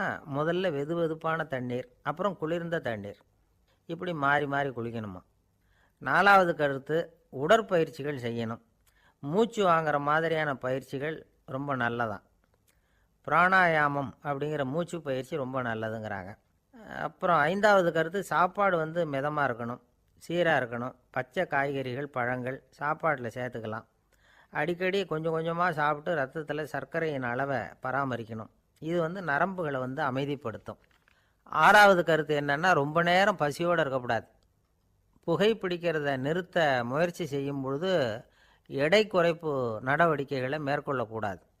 7வது கருத்து, காப்பி, தேநீர், மதுபானம், அப்புறம் போதைப் பொருள்கள் கலந்த உணவுகள் இதெல்லாம் வேணாம். புகைப்பிடிக்கிறத அதெல்லாம் ஊக்கப்படுத்தும். கடுகு, மிளகு, அப்புறம் காரமான பொருள்களை தவிர்க்கணும். உப்பு அளவை குறைக்கணும். தினமும் 10 குவளை தண்ணீராவது குடிக்கணும். வெறும் தண்ணி புகைப்பிடிக்கிற ஆவலை தணிக்குதான். 8வது கருத்து, கையில் சிகரெட்டு, புகையில ஏதாவது இருந்தால் உடனே தூக்கி எறிஞ்சிருங்க. அது கையில் இருக்கிற வரைக்கும் புகைப்பிடிக்கிற ஆசை வந்துக்கிட்டே இருக்கும். 9வது கருத்து என்னென்னா, இறை நம்பிக்கை உள்ளவங்க புகைப்பிடிக்கிற எண்ணம் வர்றப்போவெல்லாம் பிரார்த்தனை செய்ய ஆரம்பிச்சுடலாம். 10வது கருத்து, உங்களுக்கு ரொம்பவும் வேண்டியவங்க யாரோ அவங்கக்கிட்ட எல்லாம் நீங்கள் புகைப்பிடிக்கிறத நிறுத்தி விட்டதா சொல்லிவிடுங்க. இந்த 10 வழிகளையும் கடைபிடிக்க ஆரம்பிச்சுட்டா புகைப்பிடிக்கும் பழக்கத்தை நிறுத்தி விடலாம் அப்படின்னு சொல்கிறாங்க அனுபவப்பட்டவங்க. முயற்சி பண்ணி பார்க்கலாம். ஒரு முக்கியமான இடத்துல நின்றுக்கிட்டு இருந்தார் ஒருத்தர். அங்கே இன்னொருத்தர், ஏன் சார் இந்த இடத்துல சிகரெட் பிடிக்கலாமா அப்படின்னு அனுமதி கேட்டார். இந்த இடத்துல சிகரெட் பிடிக்கக்கூடாதுங்க அப்படின்னாரு இவர். நீங்கள் இப்படி சொல்கிறீங்க, ஆனால் இந்த இடத்துல கீழே நிறைய சிகரெட் துண்டுகள் கிடக்குதே, அவங்கெல்லாம் யார்? அவங்கெல்லாம் உங்கள் மாதிரி என்கிட்ட அனுமதி கேட்காதவங்க அப்படின்னாராம் இவர். இந்த உலகத்தில் எவ்வளவோ உயிரினங்கள் இருக்குது. ஒவ்வொன்றும் ஒவ்வொரு விதமாக சண்டை போடுது. இப்போ 2 மாடு சண்டை போட்டுக்குதுன்னு வச்சுங்க, என்ன பண்ணும்? 2 முட்டிக்கும். அதுக்கு சண்டை போடுறதுக்கு ஆயுதமாக உபயோகப்படுறது அதோட கொம்பு. 2 சேவல் சண்டை போட்டுக்குதுன்னு வச்சுங்க, அதுக்கு ஆயுதமாக உபயோகப்படுறது அதோட கால் நகம். காலால் தான் அது ஒன்றோட ஒன்று சண்டை போட்டுக்கும். ஆனால் 2 மனுஷன் சண்டை போட்டுக்கிறான்னு வச்சுங்க, இவன் இன்னதை தான் ஆயுதமாக உபயோகப்படுத்துவான்னு குறிப்பிட்டு சொல்ல முடியாது. கல்லை எடுப்பான், கத்தி எடுப்பான், துப்பாக்கி எடுப்பான், என்ன வேணாலும் பண்ணுவான். வாயால் திட்டுவான், கையால் அடிப்பான், காலால் உதைப்பான், சகலகலாக வல்லவன். விலங்குகள்லாம் பொதுவாக வாயை சாப்பிட்றதுக்கு மட்டும்தான் உபயோகப்படுத்துது. ஆனால் இவனுக்கு சாப்பிட்றதுக்கும் அதுதான், சாப்பிட்டு விட்டு திட்டுறதுக்கும் அதுதான். ஆனால் ஒரு விஷயத்தில் மட்டும் கெட்டிக்கிறேன். அதாவது நாம் சண்டை போட்டுக்கிட்டாலும் பரவாயில்லை, கோழிகள் சண்டை போடாமல் இருக்கணும் அப்படின்னு ஆசைப்படுறான். எதுக்காக? கோழிகள் சண்டை போடாமல் இருந்தால் நிறைய முட்டைகள் போடுமா, அதுக்காக தான் இந்த அக்கறை. கோழி பண்ணை வச்சுருக்கிறவங்களுக்கு இது ஒரு பெரிய பிரச்சனை. அதாவது பண்ணையில் இருக்கிற கோழிகளுக்குள்ளே அடிக்கடி சண்டை வந்துடும். அதனால் முட்டை உற்பத்தி குறைஞ்சிரும். சரி, இதுக்கு என்ன பண்ணுறது? பண்ணையில் போய் உட்காந்துக்கிட்டு தினமும் பஞ்சாயத்து பேசிகிட்டு இருக்க முடியுமா? அமெரிக்காவில் கோழி பண்ணை வச்சுருக்கிற ஒருத்தர் இதை பற்றி யோசனை பண்ணி பார்த்தாராம். ஒரு வழியையும் கண்டுபிடிச்சிருக்கார். கோழிக்கெல்லாம் மூக்கு கண்ணாடி மாட்டி விட்டுட்டோம்னா அது சண்டை போடுற குணம் குறைஞ்சிரும், முட்டை அதிகமாகிடும். அந்த கண்ணாடியில் உள்ள லென்ஸு சிவப்பு நிறத்தில் இருக்கணும், அவ்வளவுதான் அப்படின்னு அவர் கண்டுபிடிச்சாராம். இது ஏற்கனவே நடைமுறையில் கண்டுபிடிக்கப்பட்ட ஒரு விஷயம். ஆனால் எல்லா கோழிக்கும் சிவப்பு மூக்கு கண்ணாடி எப்படி மாட்டி விடுறது? அப்படியே மாட்டி விட்டாலும் அது நழுவாமல் இருக்கணுமே. இப்போ நாமெல்லாம் நடு விரலால் மூக்கு கண்ணாடி நடுவில் தொட்டு அப்படி ஸ்டைலாக சரி பண்ணிக்கிறோம். அது மாதிரி கோழி எப்படி சரி பண்ணிக்கும்? இதுதான் பிரச்சனை. இதுக்கு அவர் என்ன வழி கண்டுபிடிச்சாருன்னா, கோழிக்கெல்லாம் மூக்கு கண்ணாடிக்கு பதிலாக விழியொட்டு வில்லைகள், கான்டாக்ட் லென்ஸ், அதை பொருத்தி விட்டா என்ன அப்படின்னு யோசனை பண்ணார். அதே மாதிரி பண்ணார். அதே மாதிரி செஞ்சு பார்த்தார், வெற்றி. அதுக்கப்புறம் கோழியெல்லாம் சண்டை போட்டுக்கலையாம், சமாதான பிரியர்கள் ஆகிட்டு தான். கோழிகளுக்கு இயல்பாகவே சண்டை போடுற குணம் உண்டு. ஆனால் அதோட கண்ணுக்கு பார்க்குற பொருள்லாம் ரோஜா நிறத்துலையோ அல்லது இன்னும் சொல்லப்போனால் அழுத்தமான சிவப்பு நிறத்துலையோ தெரிஞ்சதுன்னா சண்டை போடுற குணம் குறைஞ்சிருதான். அந்த சமயத்தில் அது அதிகமாகவும் முட்டையிட ஆரம்பிச்சுடுதான். அதே நேரத்தில் இறை எடுக்கிறத கூட குறைச்சிக்குதான். இது ஏன் இப்படி பண்ணுதுங்கிறது விஞ்ஞானிகளுக்கு இன்னமும் புரியலையா. எப்படியோ அமெரிக்க கோழிகள்லாம் கான்டாக்ட் லென்ஸ் பொருத்திக்க ஆரம்பித்தாச்சு. கோழி கழுத்தை பிடிச்சிக்கிட்டு ஒரு சில வினாடிகளில் அதை பொருத்தி விட்றாங்களாம். கோழியோட ஆயுள் பூரா அது அப்படியே இருக்குமா. பண்ணையில் முட்டை உற்பத்தி குறைஞ்சா இது மாதிரி விஞ்ஞானபூர்வமாக பரிகாரம் தேடுறது தான் நல்லது. நமக்கு வேண்டியப்பட்ட ஒருத்தர், அவர் ஒரு கோழி பண்ணை வச்சுருந்தார். அந்த பண்ணையில் பாதி கோழி திடீர்னு செத்து போச்சு. உடனே ஒரு கால்நடை மருத்துவர்கிட்ட போக வேண்டியது தானே, அங்கே போகல. உள்ளூரில் மந்திரம் பண்ணிகிட்டு இருந்த ஒரு சாமியார்கிட்ட போனார். அவர் காலில் விழுந்தார். சாமி, என் பண்ணையில் பாதி கோழி செத்து போட்டுதுன்னார். சாமியார் யோசனை பண்ணார். சரி, பண்ணையில் வாசப்படி கிழக்கு பக்கமாக வச்சுருக்கியா மேற்கு பக்கமாக வச்சுருக்கியான்னு கேட்டார். கிழக்கு பக்கமாக இருக்குன்னார் அவர். அதுதான் தப்பு, மேற்கு பக்கமாக அதை மாற்று, சரியாக போடும்னாராம். அதே போல் இவர் போய் மாற்றிவிட்டார். அப்பவும் பாதி செத்து போச்சு. மறுபடியும் வந்து சொன்னார், சாமி மறுபடியும் பாதி கோழி செத்து போட்டுதேன்னார். சரி, கூரை எப்படி போட்டிருக்க, ஓடு போட்டிருக்கியா இல்லை கீத்து போட்டிருக்கியான்னார். ஓடு போட்டிருக்கேன்னாராம் அவர். அதுதான் தப்பு, அதை கீத்து போட்டுரும், சரியாக போடும்னாராம். சரின்னு போய் அதையும் மாற்றி பார்த்தார். மறுபடியும் போயிட்டுது, கோழி செத்து போச்சு. வந்தார். மறுபடியும் பாதி செத்து போச்சு சாமின்னு வந்தார். இவரும் யோசனையை மாற்றி மாற்றி சொல்லிகிட்டே இருக்கிறார். இப்படி அவரும் மாற்றி மாற்றி பார்த்தார். 6வது தடவையாக அவரை தேடிட்டு வந்தார். அந்த சமயத்தில் இவர் ரொம்ப தீவிரமாக யோசனை பண்ணி பார்த்துட்டு, அது சரிப்பா, நீயும் என்கிட்ட சளைக்காமல் வந்துக்கிட்டு இருக்கிற, நானும் யோசனை சொல்லிகிட்டு இருக்கேன். இப்போவும் வந்து உங்ககிட்ட சொல்கிறதுக்கு என்கிட்ட யோசனை நிறையா இருக்குது, ஆனால் சோதிக்கிறதுக்கு உங்ககிட்ட கோழி இல்லையே, என்ன பண்ணுறது அப்படின்னாராம் இவர். ஏதாவது ஒன்றை தேடி அடைஞ்சிடுறோம்னு வச்சுக்கோங்க, உடனே ஒரு அதிருப்தி வந்துடும். அதனால் வாழ்க்கைங்கிறது சலிப்பு நிறைந்தது அப்படிங்கிற எண்ணத்தை உண்டாக்கிக்கிறோம். ஒன்று அடைஞ்சதுக்கு அப்புறம் இன்னொன்று தேட ஆரம்பிச்சிருவோம். ஆக இந்த தேடல்ங்கிறது நாம் ஒன்று அடைஞ்சாலும் அடையாவிட்டாலும் தொடர்ந்து நடந்துக்கிட்டு தான் இருக்கும். இதுக்கு முடிவே கிடையாது. இந்த உண்மையை நாம் நல்லா புரிஞ்சுக்கணும் அப்படிங்கிறது பெரியவங்களுடைய கருத்து. ஏழையும் தேடுறான், பணக்காரனும் தேடுறான், நோயாளியும் தேடுறான், நோய் இல்லாதவனும் தேடுறான், அதிகாரம் உள்ளவனும் தேடுறான், அதிகாரம் இல்லாதவனும் தேடுறான், முட்டாளும் தேடுறான், அறிவாளியும் தேடுறான். ஆனால் யாரும் இதை தான் தேடி சாதிக்க போகிறோம், இதுதான் முடிவு அப்படின்னு திட்டவட்டமாக சொன்னதில்லை. ஒன்று அடைஞ்சதும் இன்னொன்று தேட ஆரம்பிச்சிடுறாங்க, அவ்வளோதான். அதாவது உங்களின் தேடுபவர் உங்கள் உள்ளே தான் இருக்கிறார், அவரை தேடி கண்டுபிடியுங்கள். இதுதான் ஞானிகள் நமக்கு சொல்லுகிற ஒரு ஆலோசனை. நம்மால் ஒருத்தன் ஜெயிலில் இருந்தான். இன்னொரு கைதி அவனை பார்த்து கேட்டான், ஏன்பா உன்னை பார்க்குறதுக்கு வெளியிலேருந்து யாருமே இங்கே வர்றது இல்லையே, உனக்கு சொந்தக்காரங்களே கிடையாதா அப்படின்னு கேட்டானான். ஏன் இல்லை, எனக்கு சொந்தக்காரங்க நிறைய பேர் உண்டு, அவங்க என்னை பார்க்க வராததுக்கு காரணம் வேறு அப்படின்ட்டுருக்கான் இவன். என்ன காரணம்னு கேட்டான் அவன். அதுக்கு இவன் சொன்னானான், அதுக்கு என்ன காரணம்னா அவங்க எல்லாரும் இங்கே உள்ளேயே இருக்கிறாங்க அப்படின்னானான். ஒரு சீன தேசத்து அரசர் இருந்தார். அவருக்கு வயசாயிட்டுது. அவருக்கு அடுத்தபடியாக அவருடைய புள்ள பட்டத்துக்கு வரணும், ஆட்சி பொறுப்பை ஏற்றுக்கணும். ஒரு நல்ல தலைவனுக்கு இருக்க வேண்டிய பண்புகள்லாம் தன்னுடைய மகனுக்கு இருக்கணும்னு விரும்பினார் அந்த அரசர். அதனால் இளவரசனை பக்கத்தில் இருந்த ஒரு குரு கிட்ட அனுப்புனார். இளவரசன் அவர்கிட்ட போய் சேர்ந்தான்.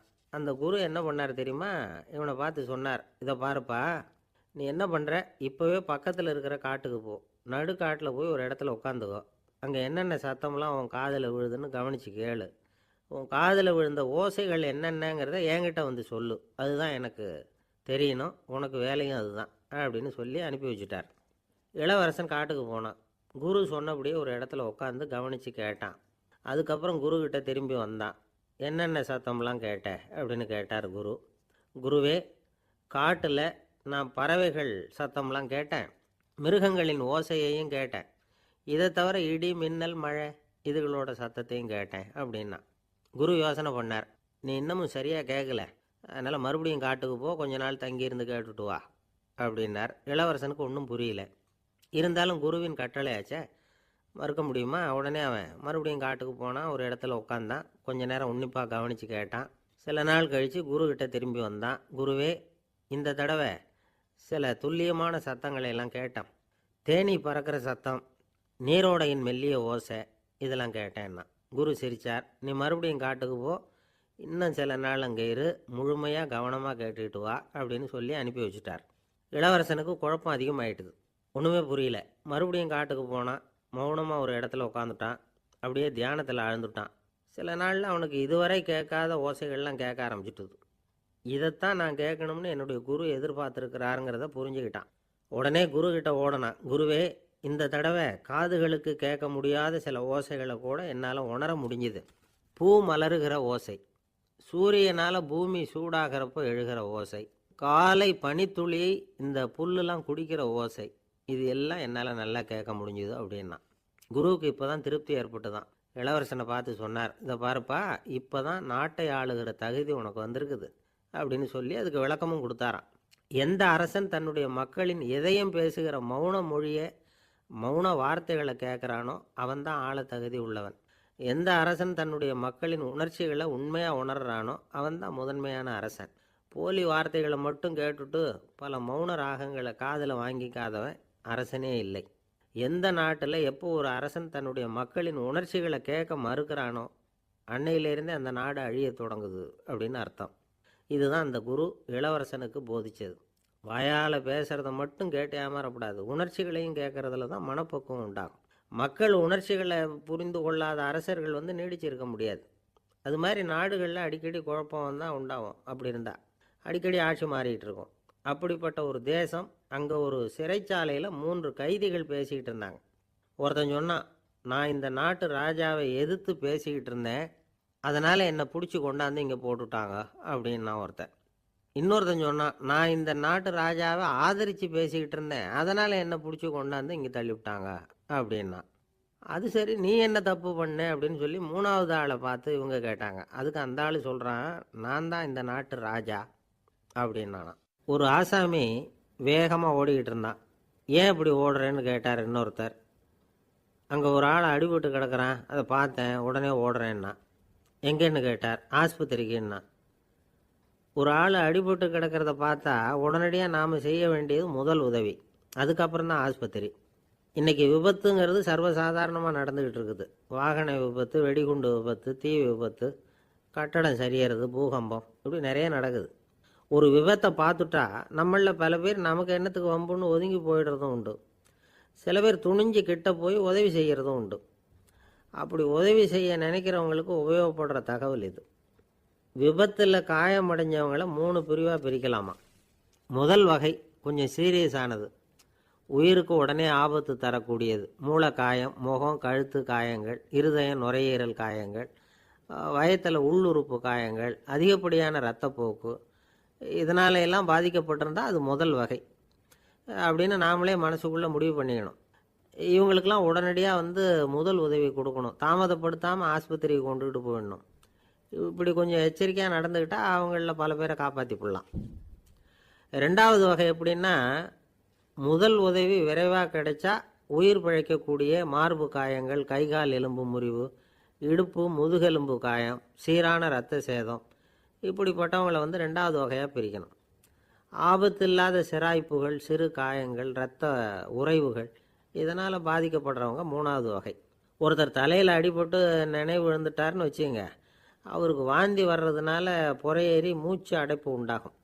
இப்படி ஆகாமல் இருக்கிறதுக்காக தலையை ஒரு பக்கமாக சாய்ச்சி வைக்கலாம்.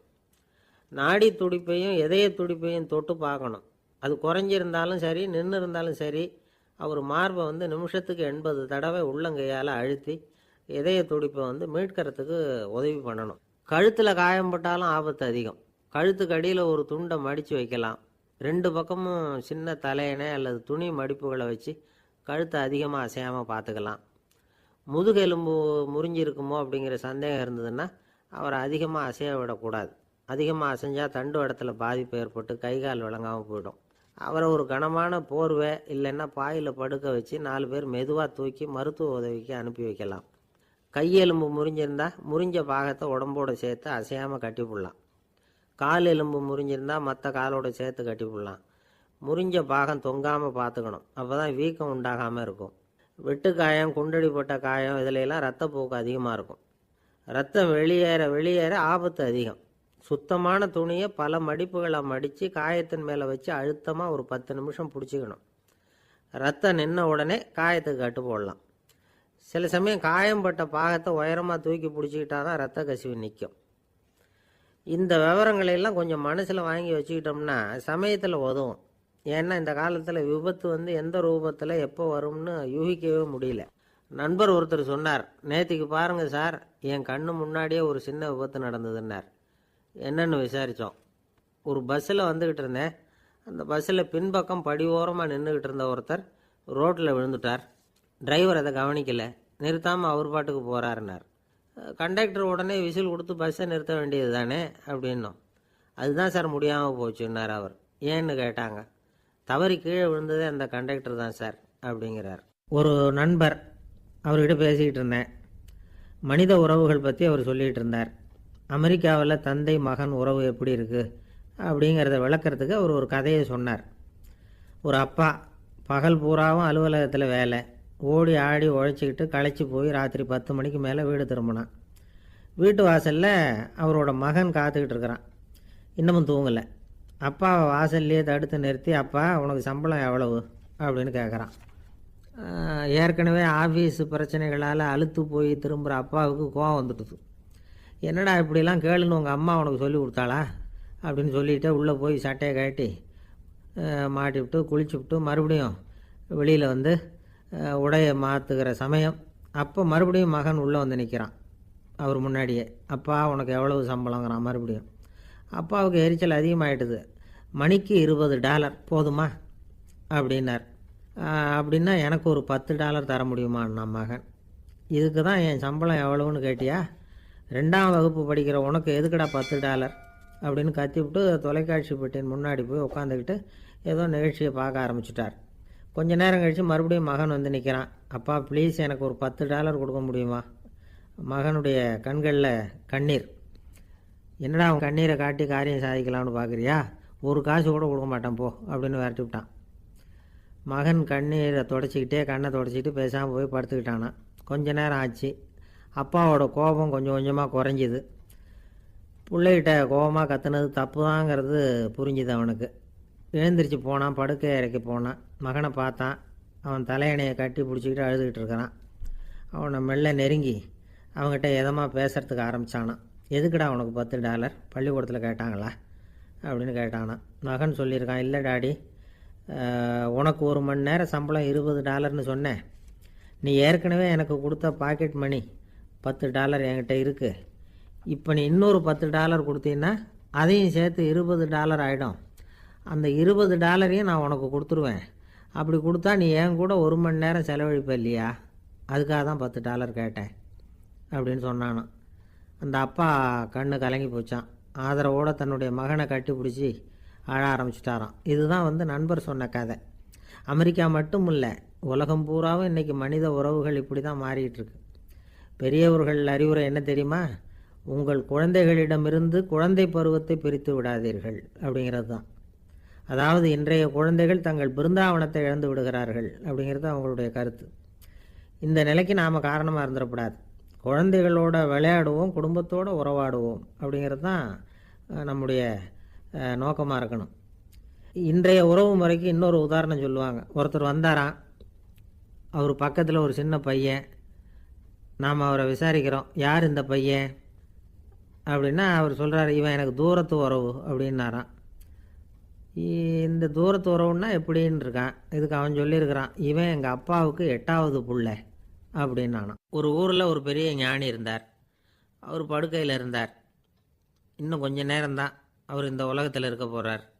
அவரை சுற்றி ஏகப்பட்ட கூட்டம். ஏற்கனவே அவருடைய உபதேசங்களை கேட்டவங்க பல பேர் அவரை சுற்றி நிற்கிறாங்க. அந்த ஞானி மெதுவாக கண்ணை திறந்து பார்க்குறார். எல்லாரும் அவருடைய கடைசி வார்த்தையை கேட்கறதுக்காக அவளோட காத்துக்கிட்டு இருக்கிறாங்க. அந்த ஞானி மெதுவாக பேச ஆரம்பித்தார். நான் என்னுடைய வாழ்நாள் பூராவும் உங்களுக்கு நிறைய போதனைகள் சொல்லிக்கிட்டு இருக்கிறேன். பேரானந்தம், மகிழ்ச்சி, தியானத்தன்மை இதை பற்றியெல்லாம் சொல்லியிருக்கிறேன். இப்போ நான் வேறு ஒரு கரைக்கு போய்கிட்டுருக்கிறேன். நான் இனிமேல் இந்த கரையில் இருக்க மாட்டேன். நீங்கள் நான் சொன்னதையெல்லாம் கேட்டீங்க, ஆனால் எதையும் நீங்கள் நடைமுறைப்படுத்தி பார்க்கல. எல்லாம் கேட்டதோடு சரி, அதோடு விட்டுவிட்டீங்க. அப்புறம் அதை தள்ளி போட்டுக்கிட்டே வந்துட்டீங்க. மேலும் அதை தள்ளி போடுறதுல எந்த பிரயோஜனமும் கிடையாது. இப்போ நான் போய்கிட்டு இருக்கிறேன். உங்களில் யாராவது என்னோட வர்றதுக்கு தயாரா அப்படின்னு கேட்டார். அவ்வளவுதான். யாரும் வாயை திறக்கலை. ஒரே மௌனம், சத்தமே இல்லை. ஒருத்தர் பார்த்துக்கிட்டே நிற்கிறாங்க. அந்த கூட்டத்தில் ஒரு ஆள் அந்த ஞானி கூடவே 40 வருஷத்துக்கு மேலே இருந்திருக்கிறான். அவனும் வாயை திறக்காமல் இன்னொருத்தன் முகத்தை பார்த்துக்கிட்டே நிற்கிறான். இந்த சமயத்தில் பின்னாடி நின்றுக்கிட்டு இருந்த ஒருத்தன் கையை தூக்கினான். ஞானி அவனை பார்த்தார். சரி, ஒருத்தனுக்காவது நம்மோட வர்றதுக்கு தைரியம் இருக்குது அப்படின்னு நினச்சார். ஆனால் அந்த ஆள் என்ன சொன்னான் தெரியுமா? ஐயா, நீங்கள் கேட்குறப்போ நான் உடனே எழுந்திருக்கல, கையை மட்டும்தான் தூக்கினேன். என்ன காரணம்னா, நான் எப்படி அடுத்த கரைக்கு வந்து சேர்றதுங்கிறது தெரிஞ்சுக்கிறதுக்காக தான். அந்த விவரத்தை மட்டும் இப்போ உங்ககிட்ட இருந்து நான் தெரிஞ்சுக்க ஆசைப்பட்றேன். ஏன்னா இப்போ நான் உங்கள் கூட வர்றதுக்கு தயாராக இல்லை. எவ்வளவோ காரியங்களை நான் இன்னும் இங்கே முடிக்க வேண்டியிருக்குது. வீட்டுக்கு ஒரு விருந்தினர் வந்திருக்கிறார், என்னுடைய இளைய மகனுக்கு கல்யாணம் பண்ணி வைக்கணும். அதனால் இன்றைக்கி உங்கள் கூட வர முடியாது. அது மட்டும் இல்லை, இப்போ உங்கள் கூட அடுத்த கரைக்கு வந்தால் திரும்பி வர முடியாதுன்னு வேறு சொல்கிறீங்க. அதனால் இப்போ நான் வரல. இன்னொரு நாள் நிச்சயமாக நான் வர்றேங்க, வந்து உங்களை சந்திக்கிறேன். அதனால் இப்போ நீங்கள் இன்னொரு தடவை எங்களுக்கு விளக்கமாக சொல்லணும். ஏற்கனவே பல தடவை சொல்லியிருக்கிறீங்க. தயவு பண்ணி இப்போ ஒரு தடவை சொன்னீங்கன்னா சௌகரியமாக இருக்கும். அந்த அடுத்த கரையை அடையிறது எப்படி, இப்போ ஒரு தடவை அதை விளக்கமாக சொல்லிட்டிங்கன்னா நல்லா ஞாபகப்படுத்திக்குவேன். அது சரியான சமயம் வர்றப்போ இது எனக்கு உதவியாக இருக்கும் அப்படின்னு நானா. ஆனால் உண்மை என்ன தெரியுமா, அந்த சரியான சமயம் வரவே இல்லை அப்படிங்கிறது தான் உண்மை. இப்படி அந்த கதை முடியும். இந்த கதை அந்த ஒரு ஆளுக்கு மட்டும் இல்லை, கிட்டத்தட்ட எல்லாருக்குமே அது பொருந்தும் அப்படிங்கிறாங்க விவரம் தெரிஞ்சவங்க. எல்லாருமே அந்த சரியான தருணத்துக்காக தான் காத்துக்கிட்டு இருக்கிறாங்களாம். அதுக்காக ஜோசியம் பார்க்குறாங்க, கைரேகை பார்க்குறாங்க, நாளைக்கு என்ன நடக்குங்கிற ஆவலில் எல்லாரும் காத்துக்கிட்டு இருக்கிறாங்க. ஆனால் அந்த ஒரு நாள் ஒருபோதும் வரப்போகிறதில்ல.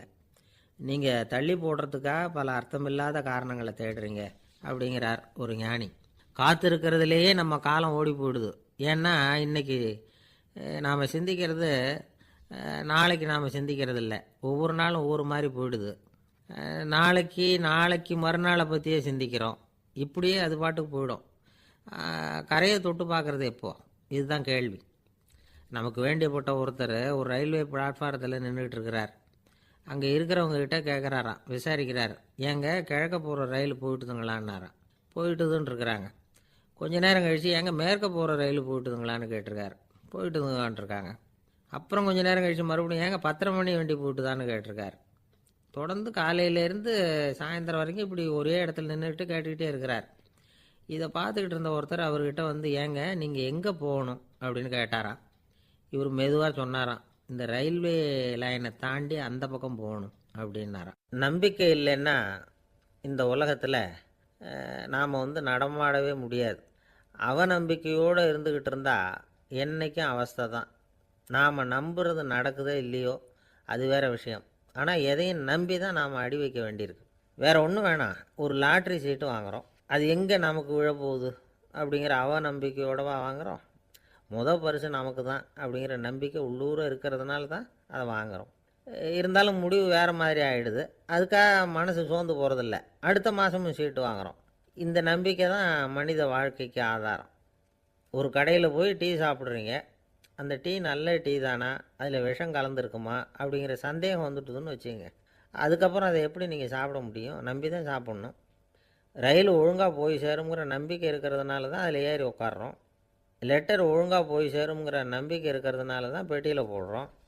சரி, நம்ம கதையெல்லாம் நம்மளோட இருக்கட்டும். மனித நம்பிக்கை எந்த அளவுக்கு உறுதியாகவும் அறிவுபூர்வமாகவும் இருக்கணுங்கிறதுக்கு அலெக்சாண்டர் வாழ்க்கையில் நடந்த ஒரு சம்பவத்தை உதாரணமாக சொல்லலாம். இந்த உலகத்தையே ஜெயிக்கணும்னு புறப்பட்டார் அலெக்சாண்டர். ஒரு கட்டத்தில் அவர் சிட்னஸ் நதி கரைக்கு சேர்ந்தார். அந்த சமயத்தில் அவருக்கு கடுமையான நோய் வந்துட்டுது. அவர் கூடவே வந்திருந்த கிரேக்க வைத்தியர்கள் என்னென்னமோ முயற்சியெல்லாம் பண்ணி பார்த்தாங்க. இருந்தாலும் அலெக்சாண்டருக்கு வந்திருக்கிறது என்ன நோய்ங்கிறத அவங்களால கண்டுபிடிக்க முடியல. ஏன்னா அந்த பகுதியில் உள்ளவங்களுக்கு மட்டுமே அதிகமாக வரக்கூடிய ஒரு வினோதமான நோயாக இருந்தது அது. ஆனால் அவர் இருக்கிற இடம் எதிரியோட இடம், பாரசீக மன்னனோட ஆளுகைக்கு உட்பட்ட இடம். என்ன பண்ணுறது அப்படின்னு எல்லாரும் யோசனை பண்ணாங்க. பாரசீக மன்னனோட அரண்மனையில் இருக்கிற வைத்தியர் வந்தால் இந்த நோயை குணப்படுத்தி விடுவார் அப்படின்னு சொன்னாங்க. இருந்தாலும் எதிரியோட நாட்டில் இருக்கிற வைத்தியரை கூப்பிட்டு எப்படி நம்பி வைத்தியம் பார்க்க சொல்கிறது அப்படின்னு சொல்லி எல்லோரும் தயங்கினாங்க. ஆனால் அலெக்சாண்டர் தயங்கலை. பரவாயில்ல, அழைச்சிட்டு வாங்கன்னு விட்டார். உடனே அவரை போய் அழைச்சிட்டு வந்துட்டாங்க. அவர் வந்தார். அலெக்சாண்டர் உடம்பை பரிசோதனை பண்ணி பார்த்தார். சரி, இதை குணப்படுத்தி விடலாம், பயப்பட வேண்டியதில்லை. ஆனால் இதுக்கு ஒரு மூலிகை ரசம் தயார் பண்ணி கொடுக்கணும்.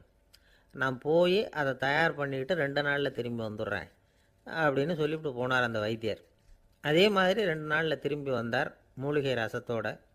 இதுக்கு இடையில் அலெக்சாண்டரோட தளபதிகளில் ஒருத்தர் ரகசியமாக ஒரு எச்சரிக்கை கடிதம் கொடுத்து அனுப்பியிருக்கிறான்.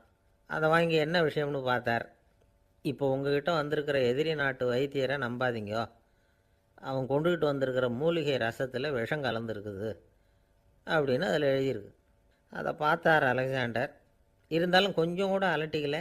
வைத்தியர் கொடுத்த மருந்தை வாங்கி கடகடன்னு குடிச்சுட்டார். குடிச்சுட்டு அதுக்கப்புறம் அந்த கடிதத்தில் இருந்த விஷயத்தை அந்த வைத்தியர்கிட்ட சொன்னார். வைத்தியர் திகைச்சு போயிட்டார். தன் மேலே அலெக்சாண்டர் வச்சிருக்கிற நம்பிக்கையை பார்த்து அவருக்கு ரொம்ப வியப்பு. வைத்தியர் வந்து உண்மையிலேயே நல்ல மருந்து தான் கொண்டுகிட்டு வந்து கொடுத்துருக்கிறார், அதில் விஷம்லாம் எதுவும் கலக்கலை. அதுக்கப்புறம் அலெக்சாண்டர் அந்த வைத்தியரை பார்த்து சொன்னாராம், நம்பிக்கைங்கிற அச்சாணியை ஆதாரமாக வச்சுக்கிட்டு தான் இந்த உலகம் சுற்றிக்கிட்டு இருக்குது. எனக்கு எதிரியாக இருந்தாலும் பாரசீக மன்னர் வந்து ரொம்ப பெரியவர். அப்பேற்பட்ட மன்னருடைய அரண்மனை வைத்தியர் தொழில் நேர்மை இல்லாதவராக இருக்க மாட்டார். அப்படி இருந்தால் அவரை வந்து அரண்மனை வைத்தியராக வச்சிருக்கவே மாட்டாங்க அப்படின்னு நம்பினேன். என்னுடைய நம்பிக்கை வீண் போகலை அப்படின்னாராம். இதுதான் மானுட நம்பிக்கைங்கிறது. இந்த காலத்துலேயும் இது மாதிரி இந்த மானுட நம்பிக்கையை ரொம்பவும் சாமர்த்தியமாக கையாளுகிற கெட்டிக்காரங்க சில பேர் இருக்கிறாங்க. இந்த காலத்து குரு, அவருக்கு ஒரு சிஷ்யன். குரு முன்னாடி அந்த சிஷ்யன் ரொம்ப பணிவாக நின்று, குருவே, உங்கள் கையால் விஷத்தை கொடுத்தாலும் அதை வாங்கி மடமடன்னு குடிச்சிருவேன் அப்படின்னா. உன்னுடைய குரு பக்தியை மெச்சினேன் அப்படின்னார் குரு. அதுக்கு அந்த சிஷ்யன், அப்படி இல்லை குருவே, உங்ககிட்ட சிஷ்யனாக இருக்கிறத விட உங்கள் கையால் விஷத்தை வாங்கி குடிச்சு விடுறது ரொம்ப நல்லது, அதனால தான் அப்படி சொன்னேன் அப்படின்னா. ஒரு தீக்குச்சி தீப்பெட்டியை பார்த்து கேட்டுதான், நாம் 2 பேரும் தானே உரசிக்கிறோம், ஆனால் நான் மட்டும் தீ பிடிச்சி எரிஞ்சு போகிறேன், நீ அப்படியே இருக்கிறியே அப்படின்னு தான். அதுக்கு தீப்பெட்டி சொல்லியிருக்குது, உனக்கு தலையில் கணம் இருக்குது அதனால் அழிஞ்சு போகிற அப்படின்னு தான். எப்படி இருக்கு பாருங்கள் இந்த பதில். தலையில் கணம் உள்ளவங்க யாருமே சரியாக இருக்க முடியாது. எவ்வளவு பெரியவங்களாக இருந்தாலும் சரி, ரொம்ப கஷ்டம்தான் அது. கர்வங்கிறது கூடவே கூடாது. இதை விளக்கிறதுக்கு மகான் ஒருத்தர் ஒரு சம்பவத்தை சொல்கிறார். அர்ஜுனன் வந்து தீர்த்த யாத்திரை பண்ணானா. அப்போது தென்னிந்தியாவுக்கு வந்திருக்கிறான். ராமேஸ்வரத்துக்கு போனப்போ அங்கே இலங்கைக்கு கல்லுலாம் அடுக்கி போடப்பட்டிருந்த பாலத்தை பார்த்தானா. ஒரு சின்ன குரங்கு அதுக்கு பக்கத்தில் விளையாடிக்கிட்டு இருந்திருக்கு. அதை பார்த்துட்டு அர்ஜுனன் சிரிச்சிருக்கான். ஏன் சிரிக்கிறேன்னு கேட்டிருக்கு அந்த குரங்கு. ராமன் மிகச்சிறந்த வில் வீரன், அப்படி இருக்கிறப்போ அவன் வந்து இலங்கைக்கு அம்புகளாலேயே ஒரு பாலம் கட்டியிருக்கலாம். அதை விட்டுட்டு போயும் உன்ன மாதிரி குரங்குகளை துணையாக வச்சுக்கிட்டு இப்படி ஒரு கருங்கல் பாலத்தை கட்டியிருக்கிறானே அப்படின்னு நானா. அம்புகளால் பாலம் கட்ட முடியுமா அப்படின்னு கேட்டு தான் குரங்கு. ஏன் முடியாது, என்னால் முடியுமேன்னு இருக்கான் அர்ஜுனன். அம்பால் பாலம் கட்டலாம், இருந்தாலும் என்ன மாதிரி குரங்குகள் ஏறி நடந்தா அது தாங்குமா?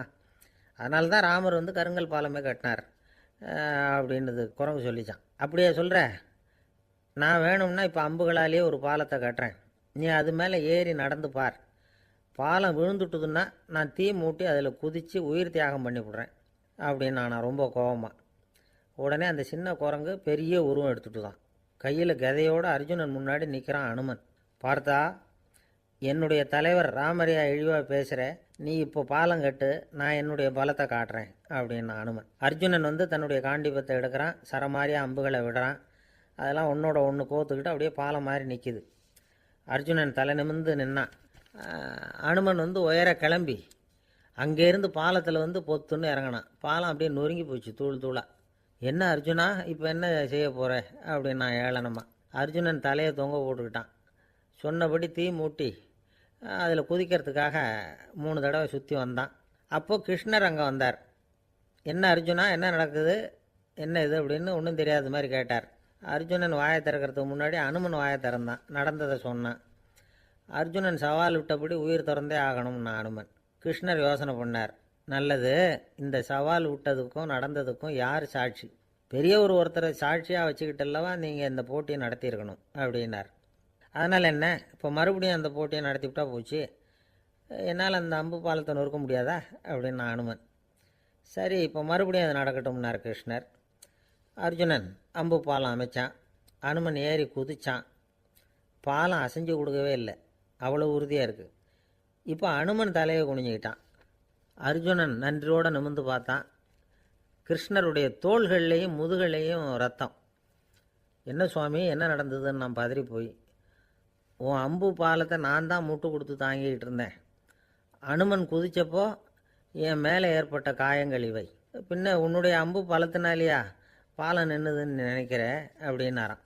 முதல்ல வந்து அர்ஜுனன் அப்புறம் அனுமன் 2 பேருக்குமே கர்வ பங்கம் ஆகிட்டு தான். அதாவது அவங்கக்கிட்ட இருந்த கர்வம் போயிட்டுது. யாராக இருந்தாலும் கர்வம் கூடாதுங்கிறத இதிலேருந்து நாம் புரிஞ்சுக்கணும். இந்த காலத்தில் நாமெல்லாம் எந்த விஷயத்துக்கெல்லாம் கர்வப்பட்டுருக்கோம் தெரியுமா? ஒரு 2 பெண்கள் தங்களுடைய கணவன்மார்களை பற்றி ரொம்ப பெருமையாக பேசிக்கிட்டாங்களாம். அதில் ஒரு அம்மா சொல்லியிருக்கு, என் வீட்டுக்காரர்கிட்ட எந்த சப்ஜெக்ட் கொடுத்தாலும் சரி அந்த விஷயத்தை பற்றி அழகாக 1 மணி நேரம் பேசுவார் அப்படின்னாங்களாம். உடனே இன்னொரு அம்மா, அது என்ன பிரமாதம், என் வீட்டுக்காரருக்கு சப்ஜெக்டே தேவையில்லை, விஷயமே இல்லாமல் நாள் பூரா பேசிக்கிட்டு இருப்பார் அப்படின்னாங்களாம். ஒரு காடு, நல்ல மரம்லாம் செழிச்சு இருந்தது. அப்படிப்பட்ட காட்டில் ஒரு சாது இருந்தார். அவர் எப்படின்னா எப்பவும் ஒரு மரத்தடியில் உட்காந்துருப்பார். ஏன்னா அவருடைய இருப்பிடமே அதுதான். அவர் என்ன பண்ணுவார், 3 கல் வச்சுருந்தார். செங்கல் மாதிரி இருக்கும், ஆனால் அதை விட கொஞ்சம் பெருசாக இருக்கும். எதுக்கு அந்த 3 கல்லுன்னா அதுதான் அவருடைய படுக்கை. அதாவது தூங்குறப்ப ஒரு கல்லை தலைக்கு கீழே வச்சுக்குவார், இன்னொரு கல்லை இடுப்புக்கு கீழே வச்சுக்குவார், இன்னொரு கல்லை காலுக்கு கீழே வச்சுக்குவார். உடம்பை வந்து அப்படியே ஒரு தகட்டால் மூடிக்குவார், அப்படியே தூங்கி போடுவார். மழை பெய்யுதுன்னு வச்சுங்க, அவர் உடம்பு வந்து 3 கல் மேலே இருக்குதா, அதனால் தண்ணி வந்து அடியில் ஓடி போடும், உடம்பு நனையாது. மேலே தகடு இருக்கிறதுனால மழையும் உடம்புல படாது. அவர் தூக்கமும் கெடாது, நிம்மதியாக தூங்குவார். பகலில் அந்த 3 கல்லையும் ஒரு சேர ஒரு அடுப்பு மாதிரி வச்சு அது மேலே உட்காந்துக்குவார். அதனால் பாம்பு பூச்சி எதுவும் அவரை வந்து தொந்தரவு பண்ணுறதில்ல, அது பாட்டுக்கு நகர்ந்து போயிடும். அவர் பாட்டுக்கு நிம்மதியாக இருப்பார். யாராவது எதையாவது கொண்டுகிட்டு வந்து கொடுத்தா அதை வாங்கி சாப்பிடுவார், அவ்வளவுதான். ஒரு நாள் அந்த நாட்டு அரசன் காட்டுக்கு வேட்டையாட வந்தான்.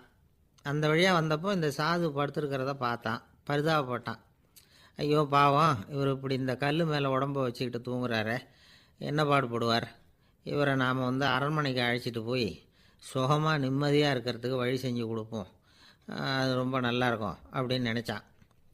அப்படி நினச்சிக்கிட்டே அரண்மனைக்கு வந்துட்டான். அதுக்கப்புறம் ஒரு பல்லக்கையும் 2 சேவகர்களையும் காட்டுக்கு அனுப்பி அந்த சாதுவை மெதுவாக இங்கே அழைச்சிட்டு வந்துடுங்க அப்படின்னு சொல்லி அனுப்பி வச்சான்.